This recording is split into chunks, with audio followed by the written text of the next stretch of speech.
In 1929, an unemployed railroad worker in Omaha kept a tin can in his pocket. Inside was everything he owned: a spoon, a piece of salt pork, and a folded paper with one recipe written in pencil. That recipe is number 8 on this list. It kept him alive through 3 winters of riding the rails. Number 19 was so cheap that a man could feed himself for a week on 40 cents. Number 2 was invented in a hobo jungle outside Toledo and traveled across the country in less than a year. These 25 meals were not romantic, and they were not nostalgic. They were the difference between waking up in the morning and not waking up at all.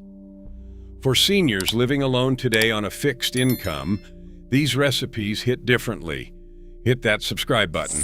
Let us count down the 25 forgotten poor man hobo meals from 1929 that still feed people who know how to remember.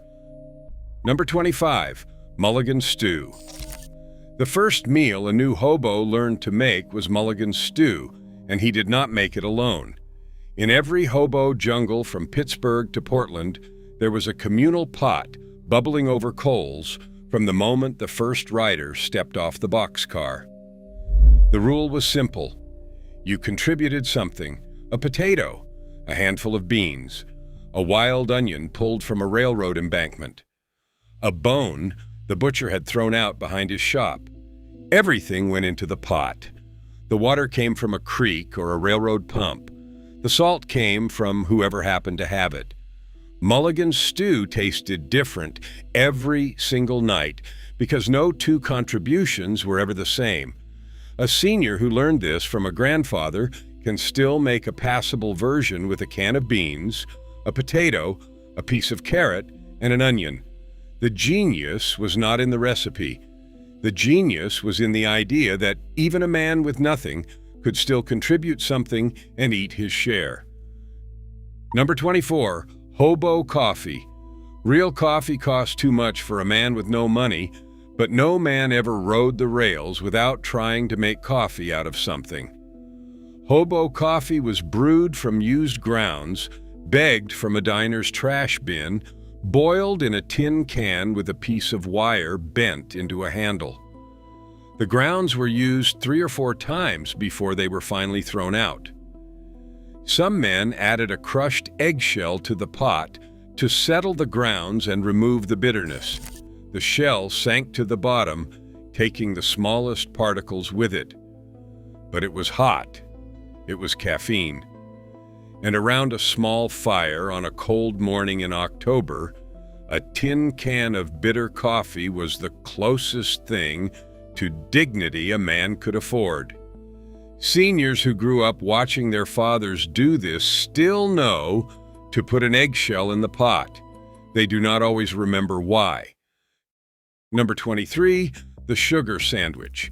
2 slices of white bread, butter spread thin if there was any, and a tablespoon of plain white sugar sprinkled between them.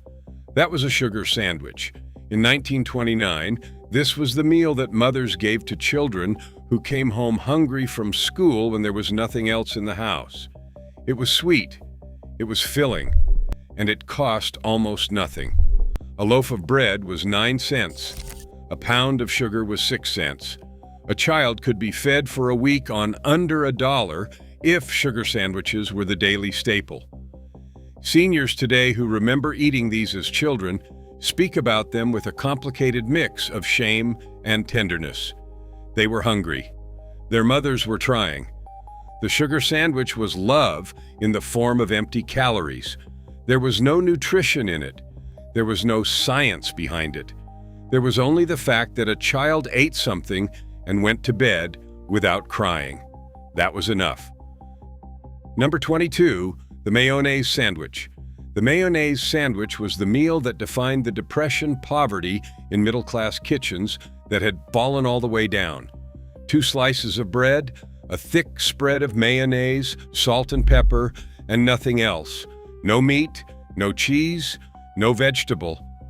The mayonnaise was made at home from 1 egg, vinegar, and whatever oil could be scrounged from a neighbor or a church pantry. A jar of homemade mayonnaise cost almost nothing and lasted a week. Spread on stale bread, it tasted rich and creamy enough that a man could close his eyes and pretend there was something more underneath. Office workers who had lost their jobs ate mayonnaise sandwiches in shame, hidden in alleys behind the buildings they used to enter through the front doors. Seniors today, whose parents survived 1929, still flinch a little when they make a sandwich because that memory does not leave. The mayonnaise sandwich was not a meal, it was a polite, quiet form of starvation. Number 21, Hobo pan bread. Hobo bread did not require yeast, milk, butter, or eggs. It required flour, water, salt, and a fire.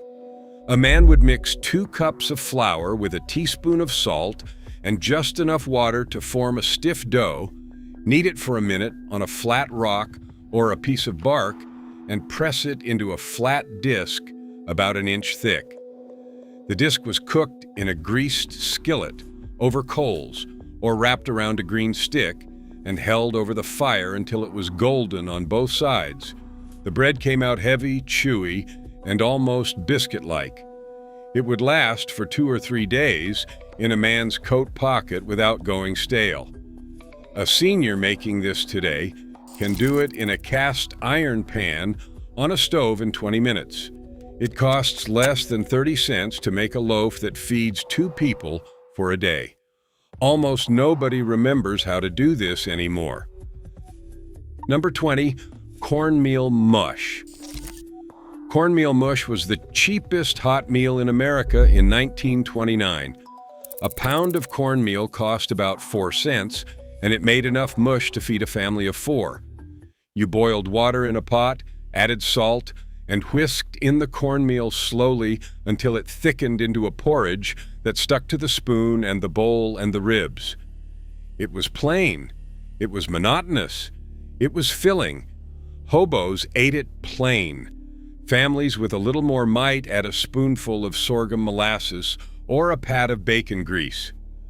The leftover mush was poured into a loaf pan, chilled overnight in a cold pantry, and sliced into thick pieces the next morning. Those pieces were fried in lard until crisp and golden and served with molasses for breakfast. 1 pot of mush became 3 meals. For a senior living alone today, a single cup of cornmeal still produces enough mush for 3 days of breakfasts. The math has not changed. Number 19, Johnny Cakes. Johnny Cakes were the hobo's traveling bread, the one a person could make on a railroad embankment with nothing but cornmeal, salt, water, and a piece of greased metal. Mix the cornmeal with hot water and salt until it formed a thick batter, drop spoonfuls onto a hot greased surface, and let them brown for 2 minutes on each side. The result was a small, flat cake with crispy edges and a tender, slightly sweet center. Johnny Cakes were eaten with anything or with nothing. A drizzle of molasses turned them into dessert. A piece of fried fatback turned them into supper. A handful of wild blackberries turned them into a celebration. A pound of cornmeal made a dozen cakes for under 5 cents. Seniors who remember their grandmothers making Johnny Cakes on a wood stove still know the proper consistency by feel. The batter should slide off the spoon in a slow ribbon, not pour like soup. The hand remembers what the recipe books forgot. Number 18, the bean sandwich. Cold leftover beans, mashed with a fork until they formed a paste, spread between 2 slices of bread. That was the bean sandwich, and it was what a man carried in his pocket for lunch when he was lucky enough to have work. The beans were always cooked the night before with whatever flavoring was available: salt, a pinch of pepper, maybe a piece of bacon. By morning, they had cooled and thickened into a perfect spread. The sandwich was filling, protein-rich, and cost almost nothing. A pound of dried beans was 7 cents. A loaf of bread was 9 cents. The leftover sandwich from yesterday's beans could feed a working man for the price of 2 cents per meal. Seniors today who grew up eating bean sandwiches in their school lunches remember the slight shame they felt when other children opened their lunch pails to reveal ham or chicken. But they also remember how full they felt. The shame faded. The fullness stayed. Number 17, the tomato sandwich. When summer came, the tomato sandwich was the meal that made poverty feel almost like a feast.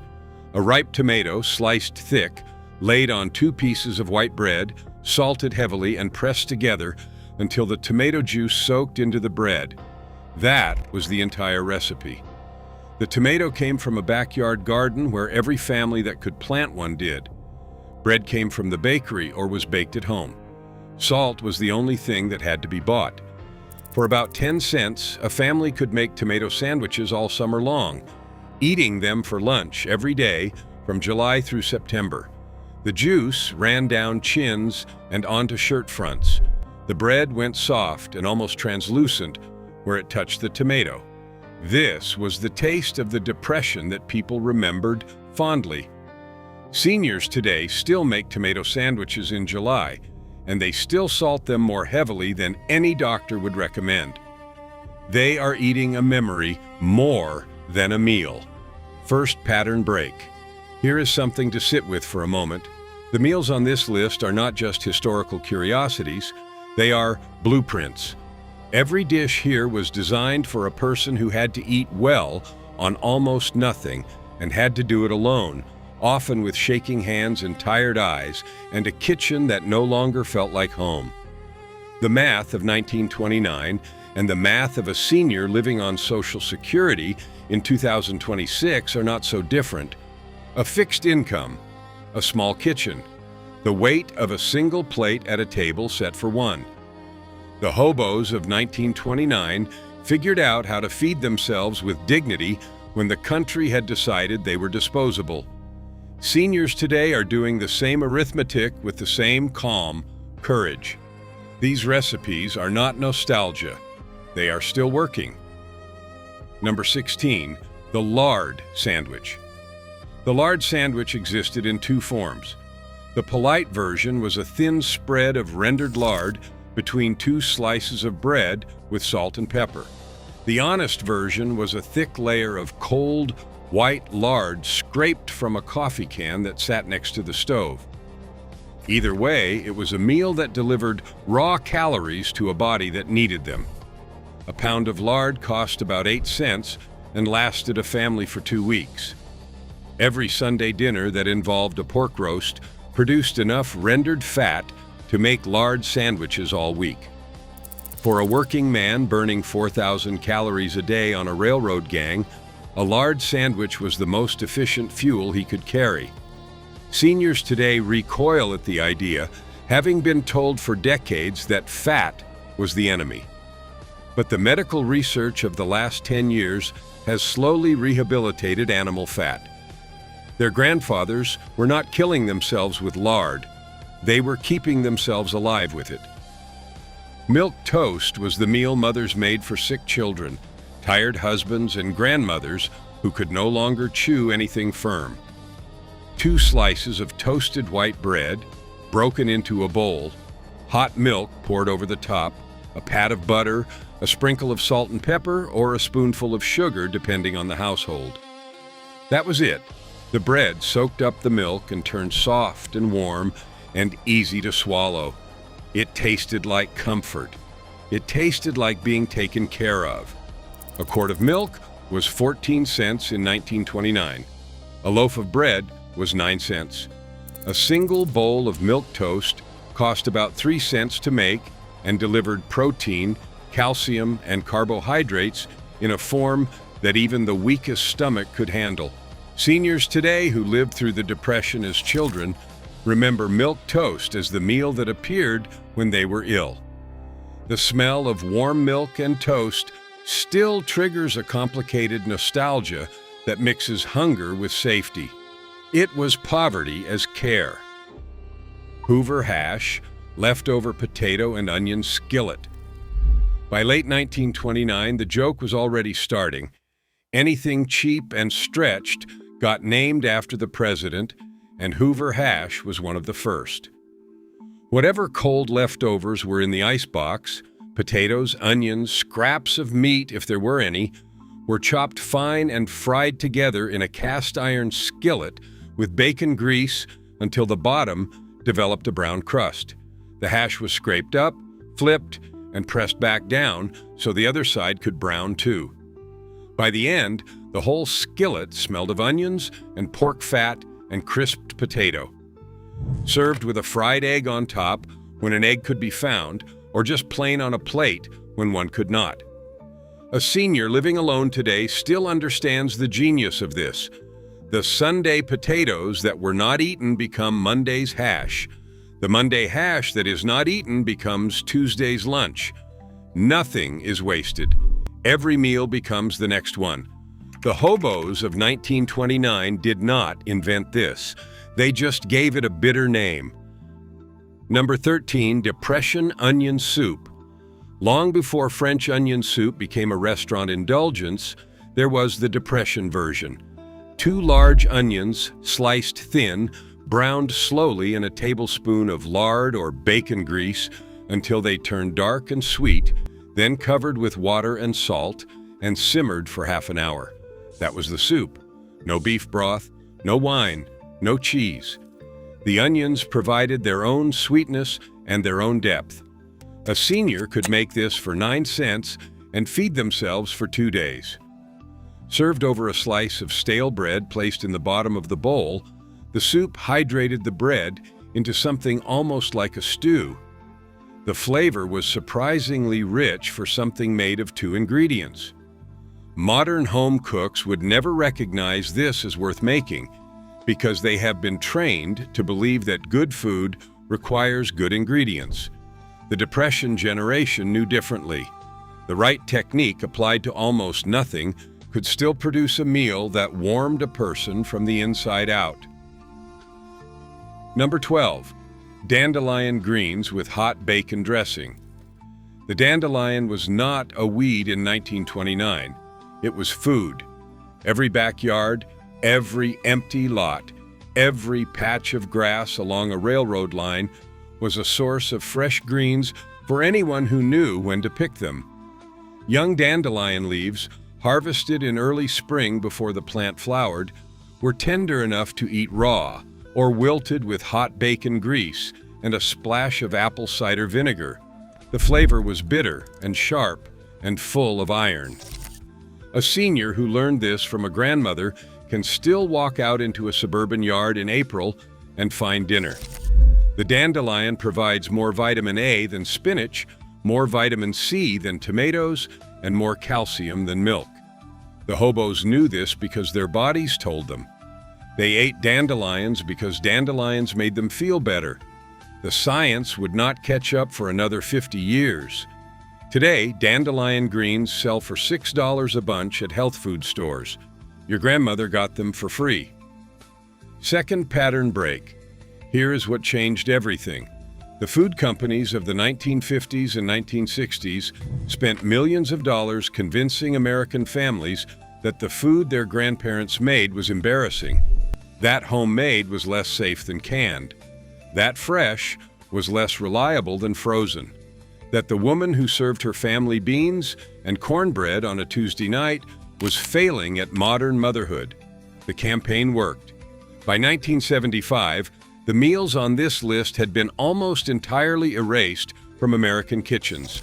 The recipes survived only in the memories of the elderly and in the handwritten notebooks tucked into the back of china cabinets. What we lost was not just food. We lost the knowledge that a person could feed themselves on almost nothing and still eat with dignity.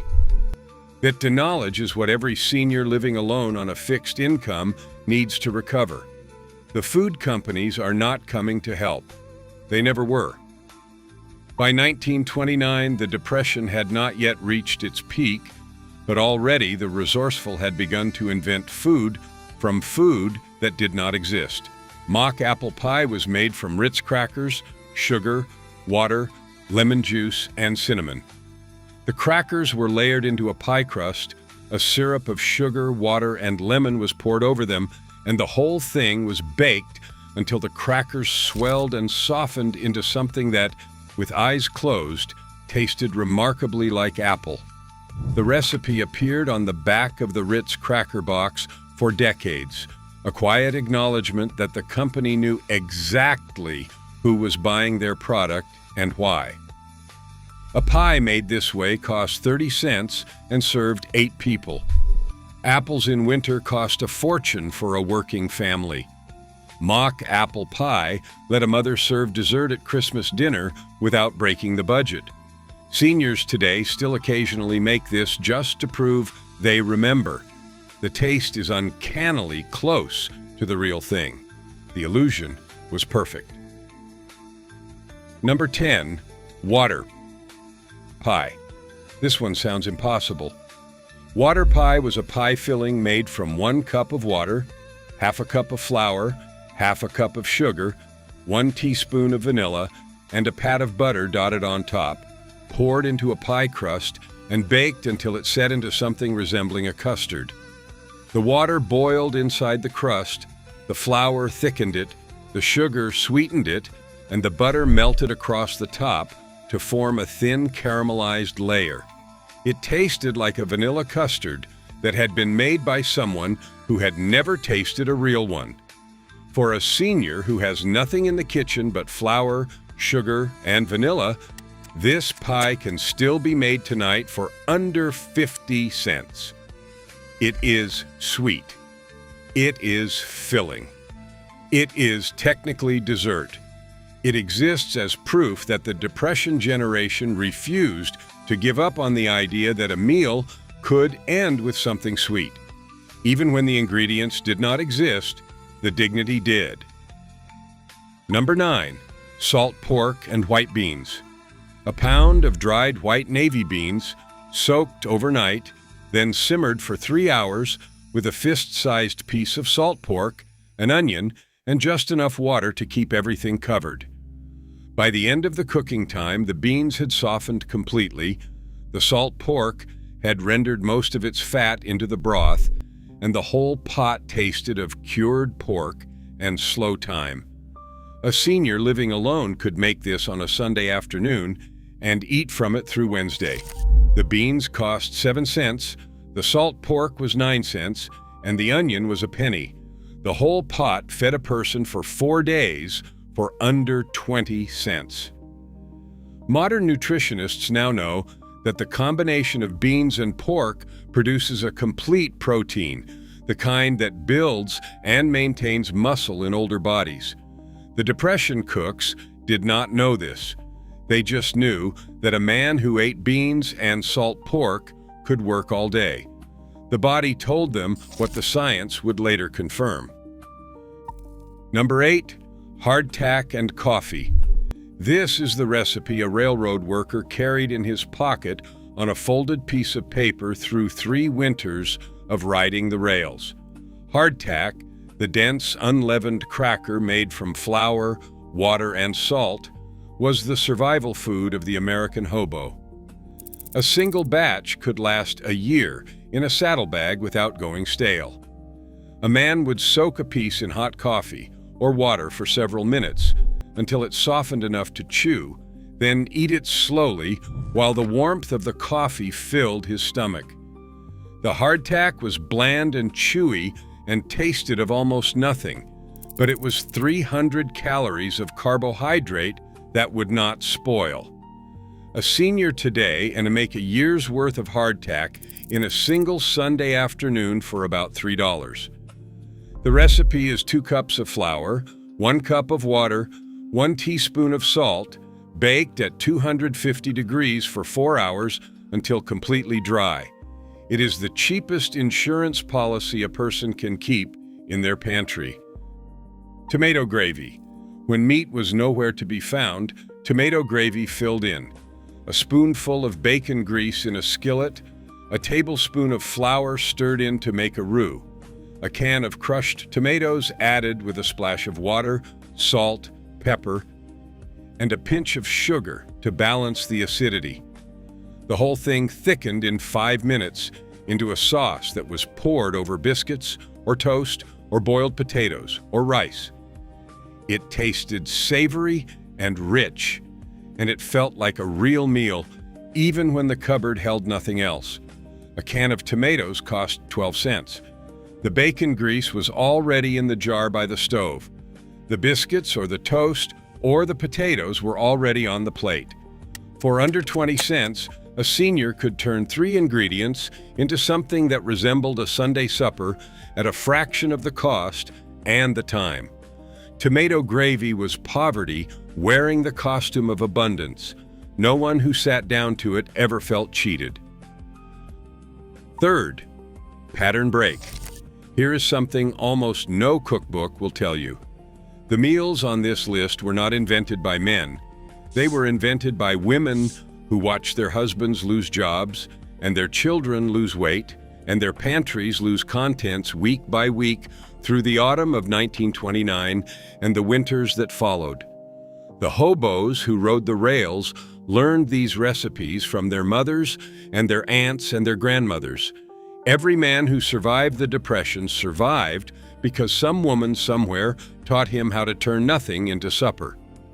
The food companies erased this history because it was inconvenient.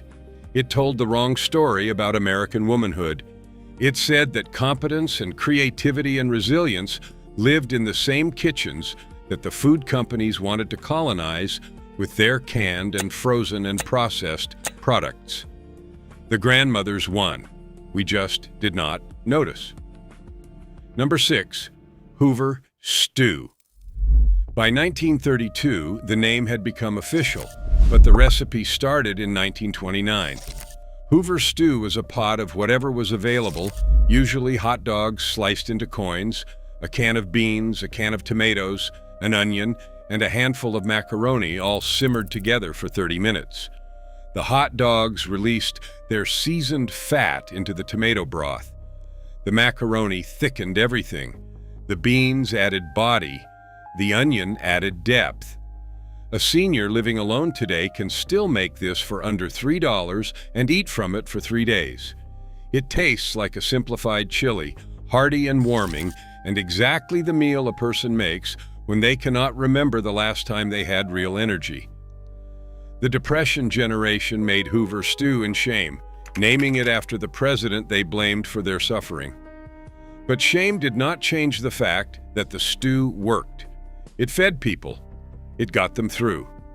The recipe survived because it had to. Number 5, egg in a hole. A slice of bread with a circle cut out of the middle, laid into a hot skillet with bacon grease, an egg cracked into the hole, salt and pepper, cooked until the egg set and the bread browned. That was egg in a hole, and it was the breakfast that made a person feel like they had eaten a real meal, even when the ingredients added up to less than 10 cents. An egg was 3 cents in 1929. A slice of bread was less than a penny. The bacon grease was free. For 9 cents, a senior could make a hot, protein-rich breakfast that delivered everything a body needed to start the day. The cutout circle of bread was toasted in the same pan and used to mop up the runny yolk at the end. Nothing was wasted. Every part of the meal had a purpose. Children growing up in 1929 watched their mothers make egg in a hole and learned that ingenuity was a survival skill. They were right. This is the recipe that fed sharecroppers and railroad workers and hobos and tenement families and anyone else who could afford a pound of cornmeal, but not the eggs or the milk that traditional cornbread required. Cornmeal mixed with salt and a pinch of baking soda, hot water poured in until the batter formed a thick paste, spoonfuls dropped into a skillet of bacon grease and fried until golden on both sides.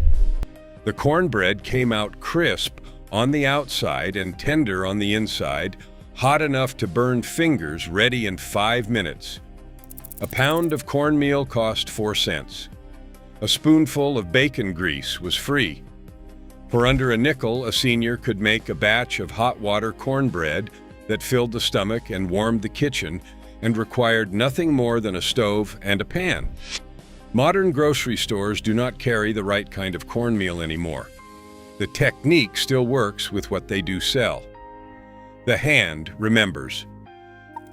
By the time you got to the meal that fed the most Depression-era Americans, you had arrived at beans and cornbread.